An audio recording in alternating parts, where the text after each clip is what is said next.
শ্রীমদ্ ভগবদ গীতায় ভগবান শ্রীকৃষ্ণ বলতেছে, ধায়ত বিষয়ানু পুংসঃ সঙ্গস্তেষু উপজায়তে সঙ্গাৎ ছন্দায়তে কামঃ ক্রোধঃ বিজায়তে ক্রোধাৎ ভবতি সম্মোহ সম্মোহাৎ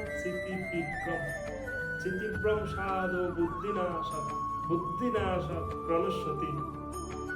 ভগবান বলতেছে, ইন্দ্রিয় সমূহ চিন্তা করতে করতে মানুষের মধ্যে আসক্তি জন্মায়।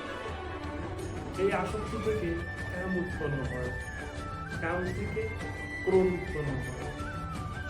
এই ক্রোধের কারণে মানুষের মধ্যে মোহ উৎপন্ন হয়, মোহ থেকে বুদ্ধি নাশ হয়ে যায়, বুদ্ধি নাশ হওয়ার কারণে মানুষ সর্বনাশ হয়ে যায় এবং বারংবার এই জগতের অন্তর্ভুক্তে অধপতিত হয়ে যায়।